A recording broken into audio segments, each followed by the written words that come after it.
This is a terrific group of players coming through and has the potential to be a real golden generation for the club. Things you love to see when you join a new team.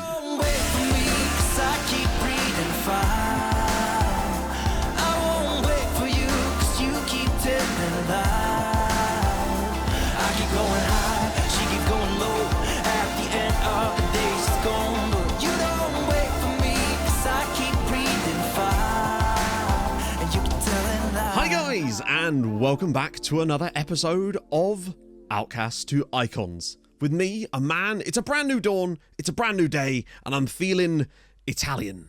As always, if you've been enjoying the series up to this point, drop a like on the video, that would be so bloody perb. So, how do we get here? Well, we went on a plane, because that's how modern travel works. I'm excited to get stuck in. So obviously today's episode, we're going to have a proper look through, see what's actually available to us at this club. Now, obviously, those of you who watched the previous episode will know that we already looked at the main striker man. We couldn't resist, and oh boy, did we get a treat. In fact, I'll just kind of show you him now while I talk about this stuff as well, just so you can see how, despite the lack of finishing, he actually suits our shape better than probably any other striker we've had so far.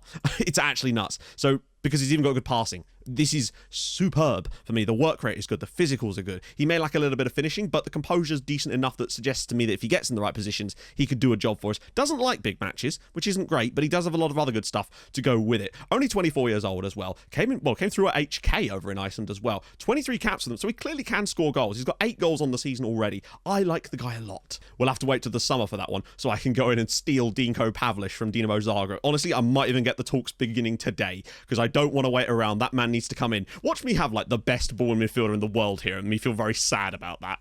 But today we're going to look through the squad, we're going to look through the youth team, which is going to be exciting as well. Obviously going to get our tactics, and we've got one game today, of course, which is against Udinese, who, this is really important, really, as far as us just staying in this league and being comfortable. Udinese are bottom of the league right now. Their job did come up at one point, but I never really felt that it was that great for us. And maybe I should have gone for that one as well, to be fair. But I'm glad we waited around to get the SASSUOLO job. Obviously, we had some other jobs on the table, and the reason I didn't wait around any longer for the Hoffenheim job was they did not seem that interested in us. It took them a long time to get... Bear in mind, all those managers were sacked on the same day. It took Hoffenheim like 6 days longer than every other club to actually give us an interview. And they hadn't heard anything from them about like any kind of approaches in the 8 days after the interview either. And I was just worried, honestly, that if we turned down this job, we may not have been... I mean, we would have had the Freiburg job potentially still. And I would have taken that. But regardless, the decision has been made. It's not to say that we can't go to Germany in the rest of this save. Believe me, this is certainly not going to be our last club, I don't suspect. Although it would be nice to build something through here and not have the Osasuna debacle again, eh? The lay of the land currently in Serie A is we are actually only 16th in the league. We're not exactly doing well this season, but it is a very, very close pack from 12th all the way down to 16th, really. There's only 2 points separating us and and Atalanta as well. So it's really a very close pack. And we are 5 points above the drop zone too. Teams down there not doing particularly well, particularly Udinese. Vicenza, hilariously, with Anto Babic there. Vicenza massive. Remember me? So, we don't want no beating around the bush. Let's jump into the squad and have a little look, see what we got. Please be good. Obviously, I haven't put a tactic in yet. I have exported the tactics setup that we had from the previous one, so we can bring that in, no problem. So, Styrmir Örn Sigurjonsson is definitely their best player. We've already shown you him, so there's really not a lot to say here. Next up is Niklas Flance, who is a German D-line playmaker. Oh, he's very good, isn't he? He's very, very good. He could honestly...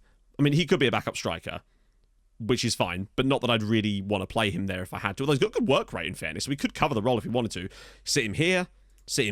He's a nice player. Big fan. No cons. Not one. Nicholas, I think we're going to get along just fine.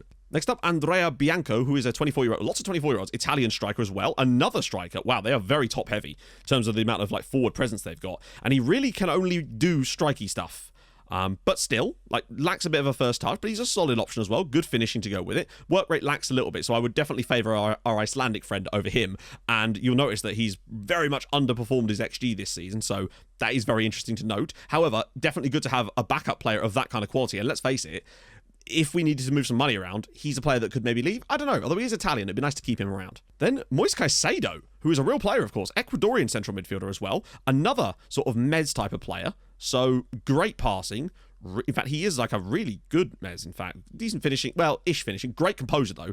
Lovely physics. He's a really good player. Runs with ball through centre, which would be really nice. Again, real lack of cons on him as well. Very, very pleased with him. Nearly 100 caps for Ecuador as well. Then, obviously, Matteo Pessina, who... scored for Italy at the World Cup, at the Euros. Obviously, he's 33 now, so is maybe just going to start to lose a few of the physicals, although he's not spectacular. He's decent, and he will definitely do a good job for us, no doubt. He could sit in this role really nicely, in fact, so maybe he would be the preferred one in that role and have the other guy play a bit deeper. Still looking out for a ball winner here. Andrea Skov-Olsen, inverted winger. No, he's not. He is brilliant. This is what I want to see. He could play on both sides because he's got both feet. Obviously, it's kind of a prerequisite. Big matches, consistent. 31 years old, so again, there are a few aging players in this team, sort of, but still, he's a really solid player because he can occupy multiple positions, even there, although I wouldn't know if I'd want to play him there, but he can do it, which is happy. I'm happy. Then we've got 30-year-old Marcus Paulo, again, another... hang on. There you go, right-sided player. So maybe Skov-Olsen could play here, but... still, he's very versatile. Extremely versatile, in fact. Reminds me a bit of Jellebear, but better. Just with more versatility, somehow. And again, look at the lack of cons in here. Is this just screen a bit broken, maybe? No, wow, they've got some hella good players. Then, of course, there's Mohamed Kudus as well. Lacks the finishing ability. So, then again, yeah, I'm sure there's a way we could find to make this guy work. He's an excellent player.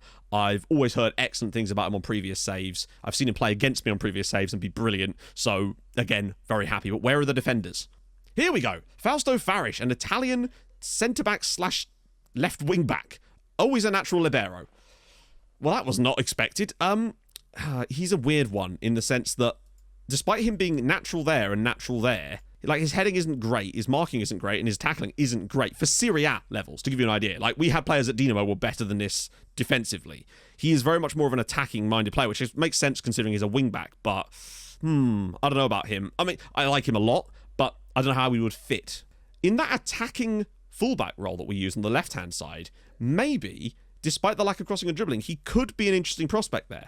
Andrea Attari, another midfielder. Although, again, the lack of tackling, I'm genuinely thinking that Dinko Pavlic might have to come in here. It's almost like I was managing the club already. Another striker / winger in Gianni Lombardo, who, resolute, consistent, lacks a bit of bravery. Yeah, okay, fine. Carmine Majorano, another strike. What are you doing, Sassuolo? Have they just gone, yes, we'll have all the forward players? We've seen one defender so far. One. Nicolas Constantinou, an English... oh, wow. Oh, hell yes. Hoo-hoo. He's a fullback that's natural on both sides. I am a fan of that. Also has a little bit of height about him too, with good jumping reach. Tackling's 13 is fine. Marking isn't spectacular. Could maybe get him on defensive positioning for that. Came through at Arsenal. I assume he does have Greek second nationality. Oh, he's Cypriot.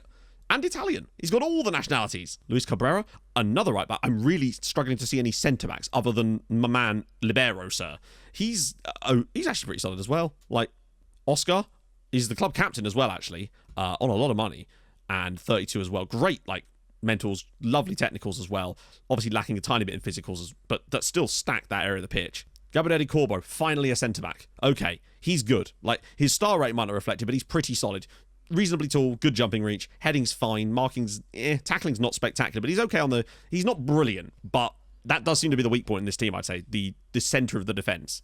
Jonas Radu, as well, as goalkeeper. 33-year-old Romanian, obviously we all know about him, so, yeah, solid keeper, pretty decent. Legitimately concerned as to who the hell they've been playing as his centre-back partner, to be fair. Let's just look at team depth, maybe.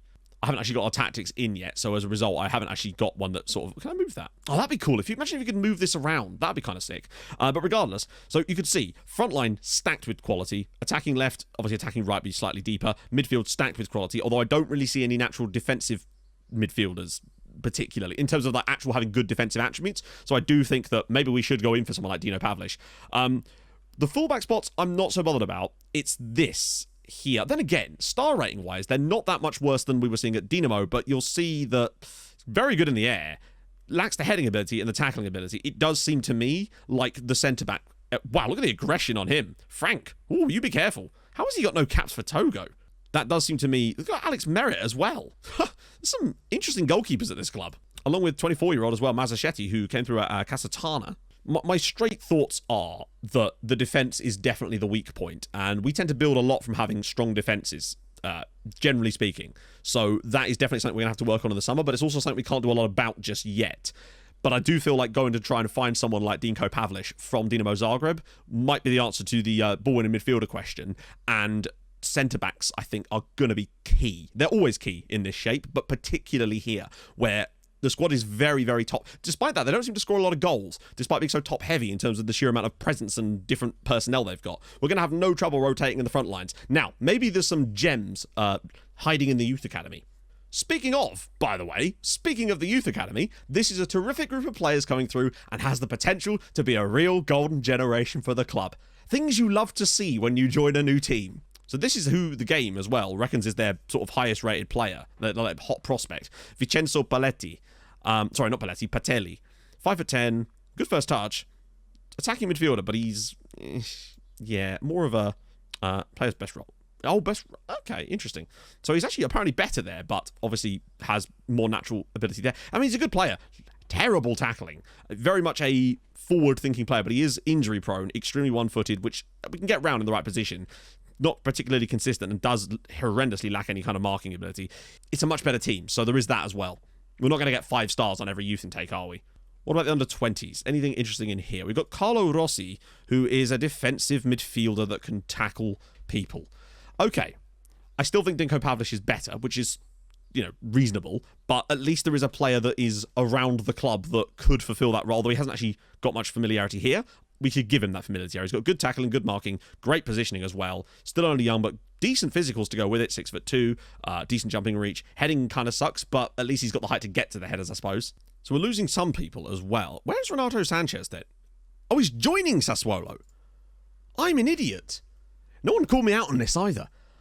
He's... Alright, so they have some transfers set up for next... Oh, God, really? Really? So they want to bring in a load more old people. I mean, Emerson, obviously, has got a cap for Brazil, and he's actually a pretty good right-back, in fairness, so I'm not too bothered about that, but a 33-year-old Renato Sanchez, is that really what we want? I mean, I guess we got no choice now. Oh, dearie me, I hope his contract's not too big. Anyway, we're going to just get to the game against Udinese. I'm going to import my tactics and stuff. Not that we've really got a huge amount of time in between. How long have we got? 2 days! Yeah, they're not going to be great in that game, are they? But the best we can do is... I mean, it'd be nice if we did beat them, just because it gives us a little bit of a buffer. So, hopefully, we can do that. But anyway, I'll be back in a sec. Right then, we're back. It's been like 3 days, to be fair, but we got our tactics in. Sometimes I was a bit unwary about maybe putting all of them in at once, because I do want that, but maybe it'd be better if we just concentrate on one. However, since we've gone from being the top dog in a league to a team who are essentially mid-table, that's where they would rank in theory. So I think we're going to be alternating between 2 different versions of our shape. You know what they are. One was with the higher press version, and one's a more withdrawn version, so that when we come up against, you know, the Milans, the Juves, those sorts of teams, we're not trying to press them off the park, because we will get played through doing that. And I sense that a combination of those 2 things is hopefully going to be what we need. But really, the remainder of this season, the final 12 games, is just going to be about us trying to bed this in. We're going to have some poor results. Hopefully we'll get some good results too. As long as we stay up and achieve kind of a reasonable, I don't know, like if we come like 13th, 12th, I'd happily accept that from where we are right now, and it's really not that far away, because this team, oh my god, we've underscored our XG. I know it's not be all and end all, but boy howdy, by 16 goals. I'm still very... my scouts have already given me a bit more information about Dinko Pavlic. Now, I think it's probably because, 1, we have better scouts, and 2, because we already had a lot of information there. He's 4.5 stars in this team, which really does go to show for me that he is an absolute dead cert target for me in the summer if I can pry him away from Dinamo Zagreb. That's going to be the biggest thing, because naturally I have already tried to put a bid in for him, and they're already causing trouble. It's like, you were willing to sell all my players when I was the manager. Gah, cheeky. Right, let's go. So I just had a little look briefly to see who could actually fill that role, and Skov Olsen is actually extremely good as a wide playmaker on that right-hand side, and that's fine, because we've got great left-sided options that can cut in anyway. So I'll do a selection advice, and then I will change it to my heart's content. Ooh, okay.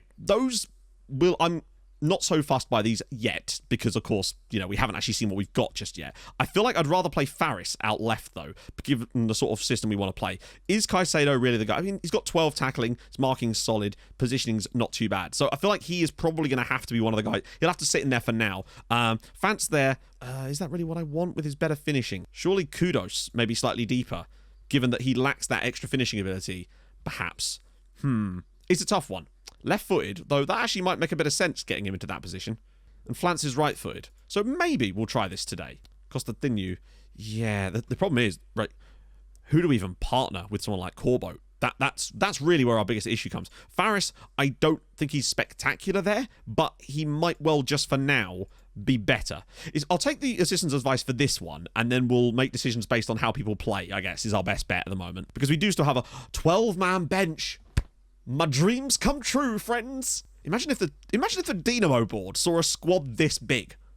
Can you imagine? They'd be like, yeah, we'll just sell 90% of them. And to be fair, I may have to do some of that myself. This is an extremely big squad. Sounds kind of dumb, but I'd almost prefer a less winnable game here.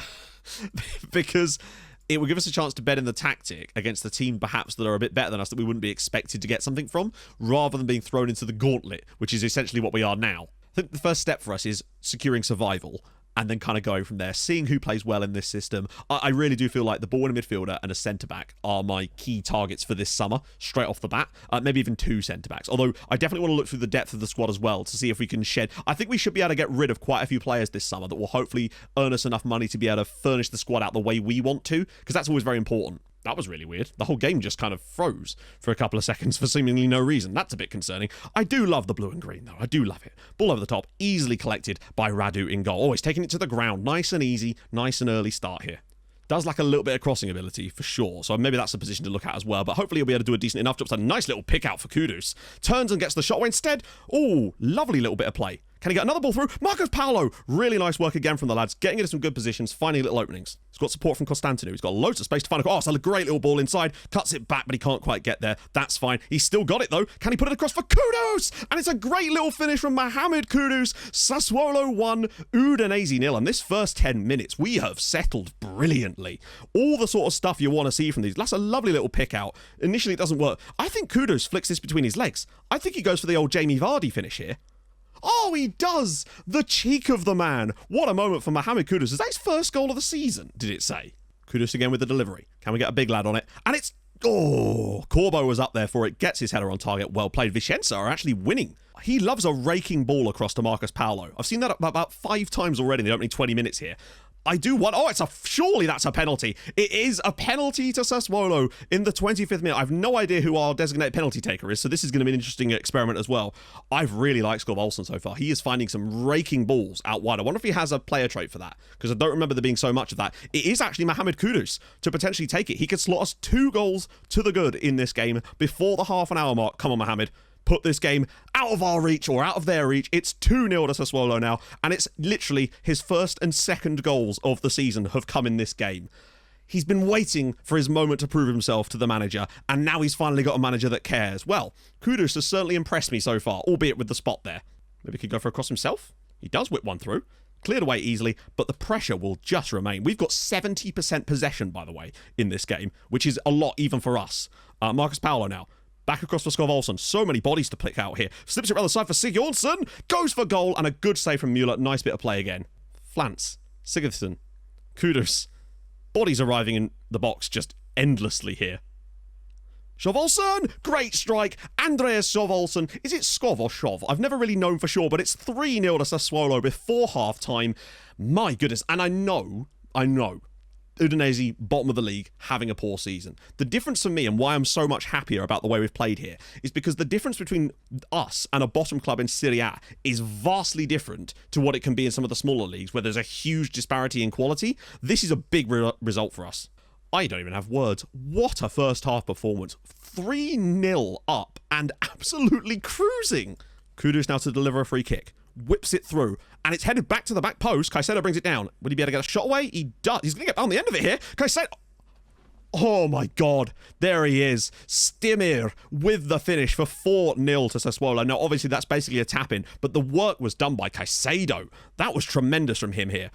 Like, this is basically a bad opportunity, but he turns and gets the shot away, but he's still got so much to do. And the fact that he doesn't shoot and instead squares it, former man, and it's 4-0. Come on. It's not like we've just scraped to win against bottom of the league, is it? Like, we are absolutely hammering them at the moment, and there could be more in the cards here, potentially. And there is space. Marco, great work again. We've very much taken our foot off the throttle in the second half, and that's kind of fine, really. We're 4-0 up anyway. It's no big deal. Just get the clean sheet, lads. Get this game done with. Sassuolo 4, Udinese 0. What a brilliant start to the season. Defensively brilliant, albeit, again, Udinese a struggling side. But going forward, we were looking fantastic. Just controlled this game. Everybody looked excellent. Now, how that's going to be over the next 11 games, I don't know, but it's a really good starting point, and what a confidence boost for the lads. We're up to 12th in the league now. So, next episode, we're going to do Genoa, obviously at the start of that, and then maybe come back for I don't know, I'll pick one. Might end up being someone like Crotoni, actually. That way we can focus on the Spal game as well as a key one to sort of to highlight, obviously. We're not going to do big... We don't need to do quite such big chunks at the moment as we were doing with Zaga, because the League is actually what is our main interest right now. So, if you've enjoyed this episode, and I really hope you have, drop a like on the video. That would be tremendous. If you're new to the channel, subscribe. That'd be gorgeous too. I stream on Twitch Tuesdays, Thursdays, Saturdays. Not this Saturday, though, because I'm away. And I'll see you guys tomorrow for some more SASSUOLO madness with the Sassy Boys. I'll see you soon. Thank you so much for watching. Hold your gun. Capybara. Bye-bye.